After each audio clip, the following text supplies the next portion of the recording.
Hey guys, welcome to my YouTube channel. Pabalik na naman tayo mga kabisda. So for today mga kabisda ay tingnan natin yung mga kaganapan naman dito sa bansang Kuwait dito sa Bahil area.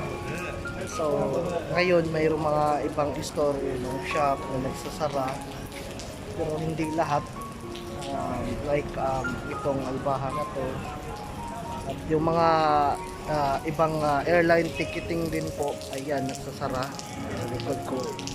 At halos talaga ay dito ay nagsasara yung mga shop dito, mga tindahan dito. So tingnan natin, baybayin natin kung ano yung mga open na mga store dito sa area ng Bahil. Actually hindi pa naman totally lockdown talaga kasi mayroon pang nakakapag labas dito sa Kuwait. So marami pang mga Indiano, halos naman talaga dito mga Indiano ang nandito. Mostly talaga ayan, mga Indiano ang dito. So kung makikita nyo yan mga bisdak, ayun, sarado po ang shop. Ito mga shop na to ay mayroong padalhanan at saka mobile shop. Mga dyan, mga mobile shop yun dyan. So hindi lahat na mga shop ay nagsasara.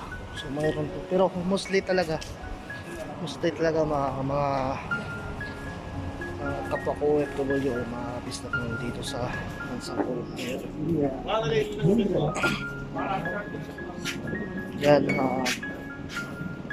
lakad na tayo kasi napansin ko parang bukas pa eh. Marami pang bukas. Akala ko kasi ay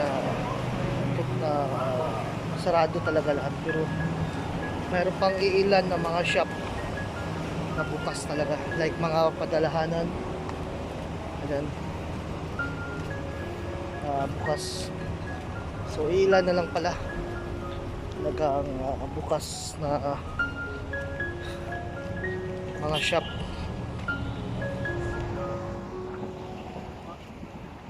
May ilan na mga supermarket na bukas, like Kabayan and Albaha supermarket. At sa kabandang dulo rin ay parang bukas yata ang Uncos at highway market.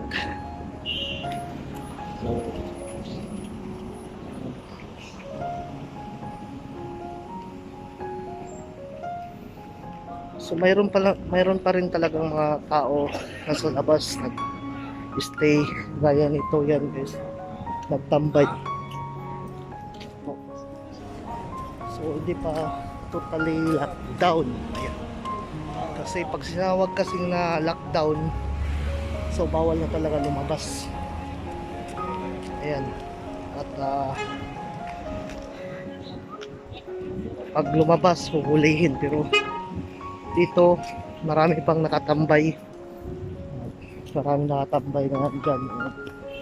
Mga ano yan dyan. So kaupo lang. Ayan. So marami pang mga tao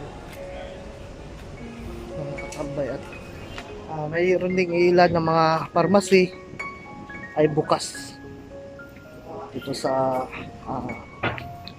Bahil area. So like yan, bukas po yan. At itong padala na bukas pa.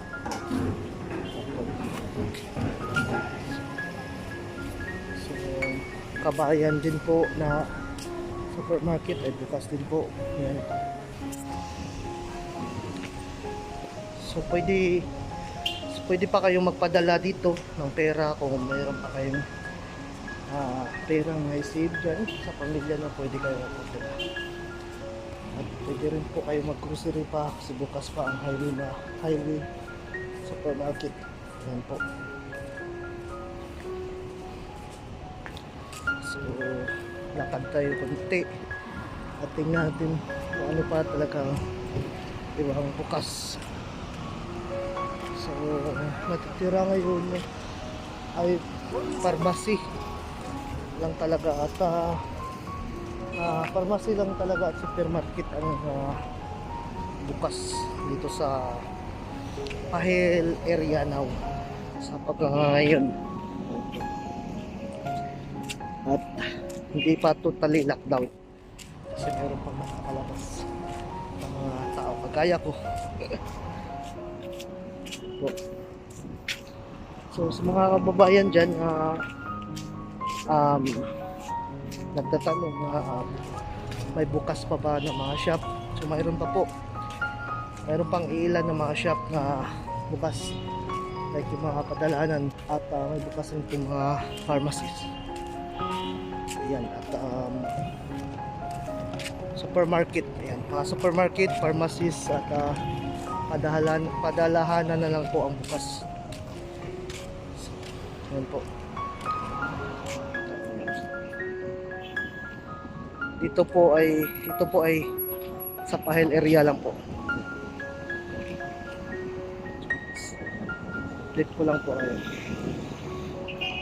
Sa mga hindi pa pala naka-subscribe sa aking channel, paki-subscribe naman po at paki-share naman din po yung mga videos ko. Paki-watch, paki-like. Ayan. So, na-update na kayo guys. So, dito na lang po muna ako. At God bless.